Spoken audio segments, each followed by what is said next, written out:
Hey everyone, thank you for watching. Today's video I'm excited to do is going to be a new one in my Buy This, Not That series. If you're new to the series, this is where I put two products head to head against each other. And it's not a dupes video because not only are these products similar to one another, but they're also similar in price.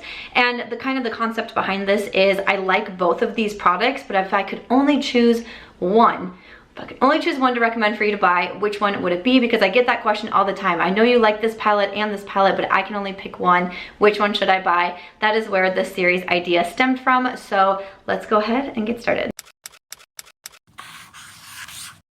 All right, welcome. Before we get started, let me show you my OOTD. So today is a YouTuber outfit. So I have my yoga leggings on and my fuzzy pink slippers. Thank you so much. And then I just have on this sweater here from Express. My leggings I think are from a website called Luna J, I want to say is where they're from. I've had them for probably 6 years at this point though. Like I've had them for a long time. And I believe my slippers, Drunk Elephant sent them in a PR package. Again, my sweater is from Express. I did actually just get done doing an Instagram live. And I did my go-to fall makeup. This is like what I've been wearing all week. I always link all of my makeup in the description box, but I can also link the Instagram live. It was just so fun to hang out, just talk about life, catch up, do some makeup at the same time. So I will link that Instagram live. I am March Beauty Word over on Instagram. But I really like doing this series. The last video that I did was 3 months ago. And actually the first products that I'm talking about is what gave me the idea to do another one in this series. And it's just fun because like I said, a lot of people ask me, you know, I know you like these two products and they're really similar to each other and they're almost the same price tag, but I can only buy one. Which one should I buy? So that is why I do this series. If there's ever any products that you would want me to compare for this series, please just always let me know in the comments. But the products that I'm kicking it off with that kind of inspired this one is the Lawless Beauty, the One and Done Mascara, and then the Rare Beauty, what is this called? The Rare Beauty Mascara. I know it has a name, but it doesn't have it on here, which drives me crazy. So I tried the Lawless Beauty Mascara first and I was immediately raving about it. And I was telling everybody, you need to go buy the Lawless Beauty Mascara. Then the Rare Beauty Mascara came out and I was like, wait a second. Everybody, you need to go buy the Rare Beauty Mascara. And I've had a couple people in the comments say, Samantha, you've said it about the Lawless and the Rare. I only want to try one new mascara right now. Which mascara should I try? So let's break it down. So the Lawless Beauty, the one that I tried first, this one is $25. I did receive both of these in PR, so I do just want to say that. And then the Lawless Beauty is a great mascara. It has an interesting wand here where there's kind of like a ball here on the tip, and it really helps to get the inner corner lashes, even the lower lashes. Like I said, this one is $25. You can also get Lawless at Sephora. This mascara is great at being transfer resistant. So I live in the desert, even though we got more fall temps going on this week, and I got my sweater on and all of the things and my slippers on, but it usually, you know, can get pretty warm here.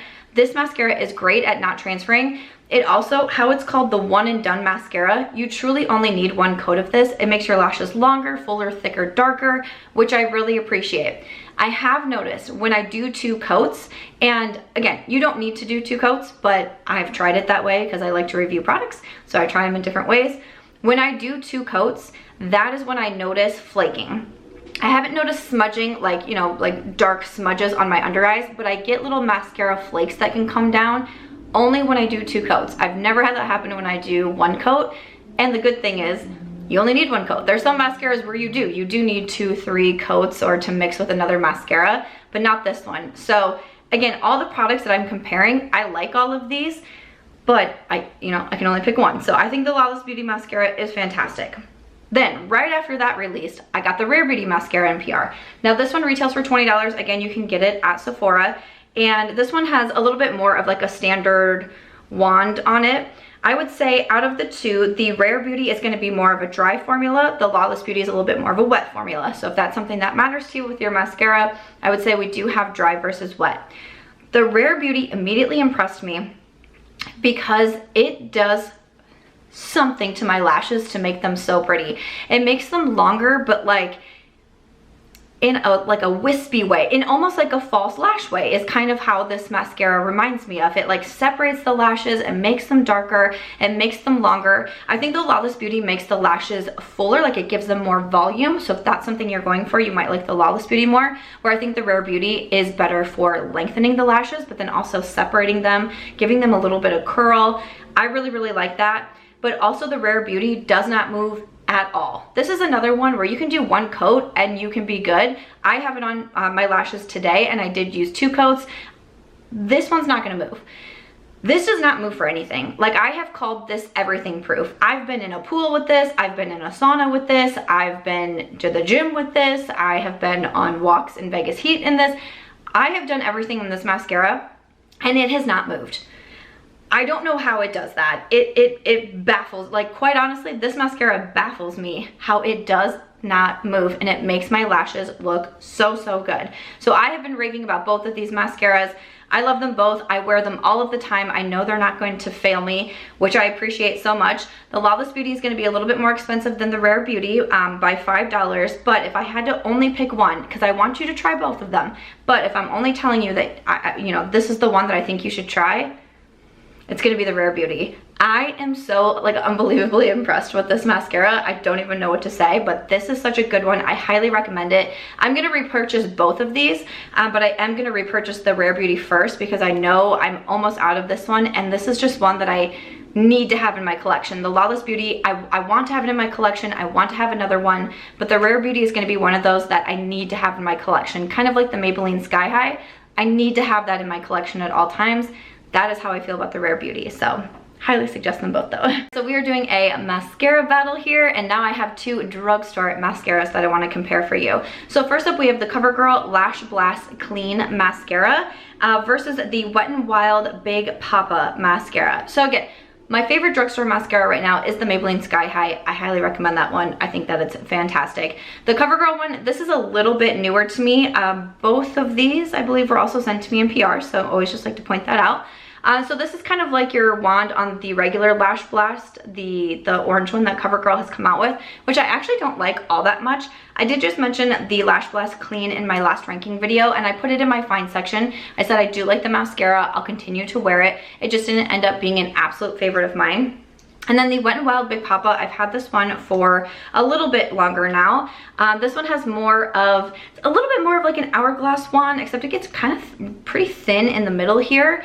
And then the Wet n Wild retails for around $6, and the Covergirl I found for around $8. You know, sometimes it can vary from drugstore and the different retailers that you can buy them at, but they are really similar in price, about $2 to $3 off, I would say. Once again, the Covergirl is going to be more of a dry formula. It's going to make your lashes more voluminous is definitely what I noticed with this. It's going to make them fuller, whereas the Wet n Wild is going to be more of your wet formula, and it definitely works better for lengthening the lashes, but it does give them some fullness too. So I like both of these mascaras. Neither one is something that I would say is an absolute favorite of mine, but I enjoy them both. I'll continue to use them both. I don't think either of them are transfer resistant, are smudge proof. I think I get a little bit more smudging with the Covergirl, which for some reason almost surprises me, because I feel like sometimes it's the more wet formula that can be a little bit more, you have more issues with the transfer. But the Wet n Wild stays on pretty well. It's just, especially if I'm wearing it for a long period of time, if I'm outside, that sort of thing, I can definitely start to notice some transfer on my under eyes. But I do like both of these. If I can only recommend you to try one, if you're like, you know, there's a new drugstore mascara, I really want to test one out, which one should I go for?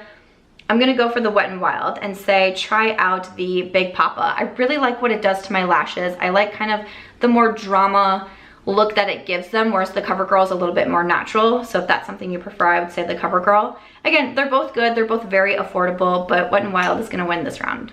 The next 2 categories are actually going to be brand versus brand, if that makes sense. So first up, I'm going to compare some eyeshadow palettes, and I want to compare the Natasha Denona Retro palette to the Natasha Denona Love palette. So we got Natasha versus Natasha. Now this idea came to me because the Retro palette did just release. This is a newer palette from Natasha Denona, and I got it. I really enjoyed it. I've been saying everywhere how much I enjoy it. I've been wearing it so much. It's been in my description box a lot, and I immediately had people saying, Samantha, I know that you love the Love palette, but now it seems you love the Retro palette. I want to get one of them. I like the color scheme schemes in them. Which one should I grab? Because these are the midi palettes from Natasha Denona, so they do retail for $65. So the newer retro palette, very mauve-y, very kind of, to me this is like a romantic fall palette. I love the fall vibes to it. I love that it's mauve-y but with like some more of those deeper tones, the jewels, the burgundies. I think that it's beautiful. The Love palette, if you've been around my channel for a while, I love this one. I wear it so much. The mini Love is great. I mean, I'm such a fan of the color schemes of both of these palettes. So you can see, again, this is not like a dupes video. I'm not saying that these are like the exact same, but it's just because people, I think, knew my love for the Love, and now you know my love for the retro, and they're like, wait a second, I'm only gonna get one of these. Which one should I grab? They're the same price, $65. I know the Love was on sale in a few places, and Natasha did say the Love was limited edition, but it's been out now for like 2 years, so I don't know if it's really ever going away, if it's gonna stick around. But both of these are beautiful. The Natasha Denona formula is so fantastic. I love her eyeshadows. The quality across these two palettes, I would say, are very similar to each other. Easy to blend. The shimmers are so easy to use. A lot of times I just use my fingers with them, and I find them so easy to come up with. And this one was a tough one for me because the Love, again, I've loved this for 2 years and such a staple palette. I've raved about it on my channel. The retro is newer to me. You know, I've only had this one for about a month now, but I've done a lot of different looks with it. I've been playing with it a lot recently. So when I decided to put these in the video, I sat and I stared for a while at them, and immediately my mind said, I think I'm gonna go with the Love palette, mostly because I've had it longer. And I know that I've loved it for a longer amount of time, but I'm actually going with the retro palette, and this is kind of surprising to me. This, I feel like, is just more of what I would consider to be an everyday type of palette for me, and that's really what I'm going for. Maybe 2 years ago, I would have still chose the Love over the retro if it would have been out at that time, because maybe that's what I was more into then. But I can only go off of what I feel now and what I would reach for now. And it's like, if I was getting ready, like if I was about to get ready and I have these two palettes sitting in front of me and I looked at them, I think 4 out of 5 times I'm gonna be reaching for the retro over the Love, because it's just more my style right now. I feel like I can come up with looks quicker for it. I feel like I can pair the different eyeshadows easier within this palette. Whereas in the Love, still gorgeous, still love the color scheme, still love the formula, but it's a little bit more on the colorful side. And as of right now, like, this is just more my vibes at the moment. Again, I think both of these palettes are great. Is everybody watching this, do we have the exact same makeup preference and makeup style? No. So listen to what I'm saying, and if you're like, wait, I like more colorful makeup, the Love palette's probably gonna be for you. If you're like, hey, our styles are really similar right now, then the retro is probably gonna be for you. I don't think you can go wrong either way, but I understand $65 is more expensive for an eyeshadow palette. Like I said, I love the Natasha Denona, but like I said, I think 4 out of 5 times I'm gonna be reaching for the retro, and that has me really surprised. I really thought it was gonna go to the Love, but I gotta give it to the retro. Okay, next up we have Patrick Ta versus Patrick Ta. So we have the She's Sculpted. This is the cream contour and then also the bronzer duo. This retails for $38. And then we have She's So LA, which is the blush duo. You have a cream blush and then a powder blush, and this one retails for $34. So obviously really similar to one another, really similar in packaging. The contour and bronzer duo is going to be a little bit bigger, and again, we just have the $4 price difference, but you have a cream and a powder product in each one, and then there is also a mirror. Each one does have a protector over the cream product. Now this is one that I did go a little bit back and forth, because I have kind of, you know, I think I've made it vocal that I'm not absolutely in love with She's So LA. I believe, is this one in my chopping block? I meant to look that up before I started filming, and now I can't remember. I believe that this one is in my chopping block though, and I'm trying to get more use out of it to see if I want to keep it. And I know that I have said that I do like these She's Sculpted, so I kind of went back and forth just a little bit, but then I thought it was kind of fun to put brand versus brand, so I decided to just, you know, to go ahead and go for it anyways. I was also thinking that Patrick Ta is still a little bit of a newer brand, and if there's a product that I can recommend from the line, that's kind of why I decided to put this one in here too, because I am going to be choosing the She's Sculpted, the contour and the bronzer, and truly this is one of my favorite products from the line.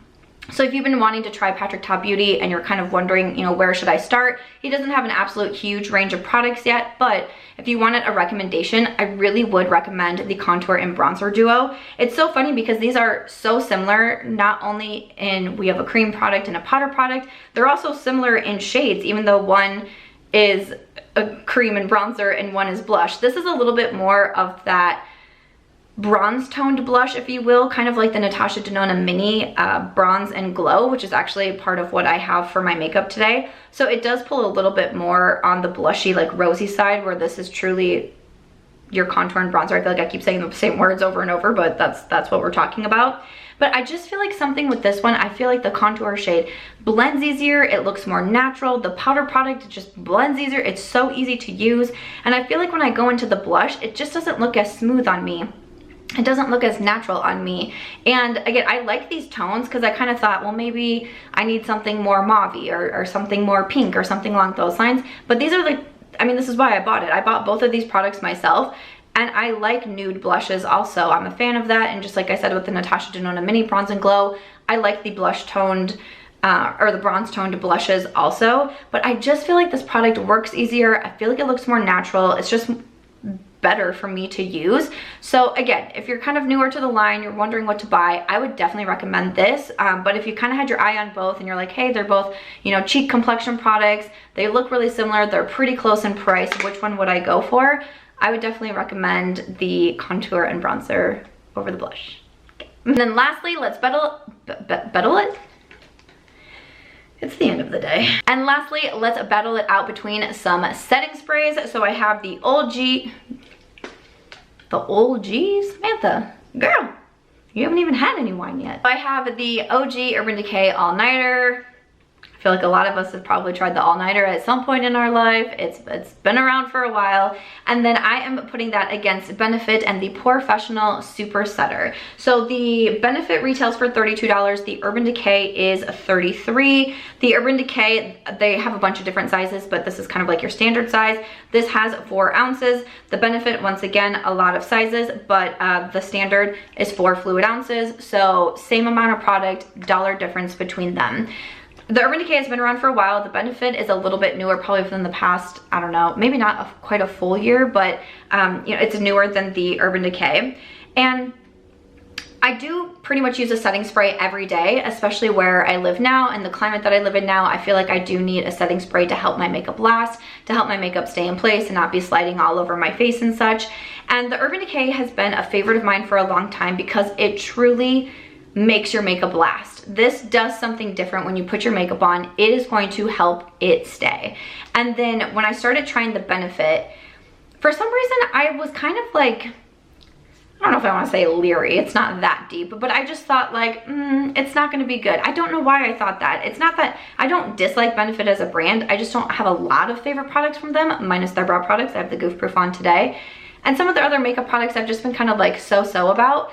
But once I started trying this, I was like, this is a good setting spray and it is definitely making my makeup last more. And then my other thought was, this kind of reminds me of the Urban Decay All Nighter. So again, it's not a dupes video because one's not necessarily a cheaper option than the other. But if you wanted an alternative to the All Nighter, the Benefit is going to be very, very similar. So I kind of had a hard time, and I've been using both of these sprays for about the past 2 weeks or so. I've been thinking about doing this video and trying to decide what products to put in. And I keep using like one day, one another day, then going back, then doing the Benefit. And I'm like, okay, which one would I recommend? I don't think you can go wrong with either of them. And that's kind of the point of the buy this, not that series. You can buy either of them, and I think that they're going to be great. If I only had to choose one though, I'm still gonna go with the Urban Decay. And this might be one of the things where it's like, this has just been a staple of mine for so long, and I never want to have the Urban Decay not in my collection. I think kind of what I said about the mascara is like, I now always want the Rare Beauty mascara in my collection. That's how I feel about the All Nighter. I never don't have this. Whether it's a mini size, whether it's like one of their limited edition, like scented ones or something along those lines, or different packaging or whatever, the jumbo one.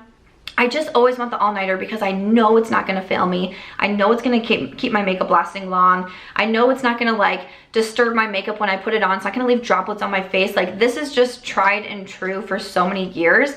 So I think that's why I'm putting it just a little bit above the benefit, because it's like, this is still newer to me. And while I still think it's great, I have to give it to the Urban Decay. I will say the Urban Decay for the mist, I never know if you can like really see these, but it's not that it's an aggressive mist, but like, I feel like it's around to be like, hey, I'm here and I'm doing my job.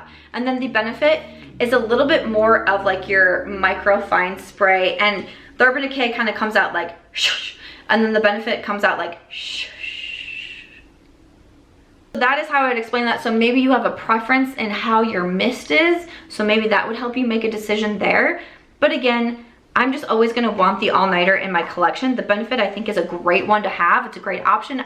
You know, I can definitely see myself using this all the way up. I've gone through plenty of all-nighters, but if I only had to pick one for you to choose, it's gonna be the all-nighter. Right, so that is going to wrap it up for this edition of Buy This and Not That. I hope that you enjoyed it. Again, definitely let me know if you have any products that you would want me to compare down below. I am also planning to do a dupes video. I have seen some comments asking for that, so I've been working on my dupes list. So as soon as I have that ready to go with enough products, I will be doing that. And of course, any other video suggestions that you have, please just always leave them in the comments. As always though, if you enjoyed this one, please make sure to give it a thumbs up. I hope you also consider subscribing before you go, and I'll see you in my next video.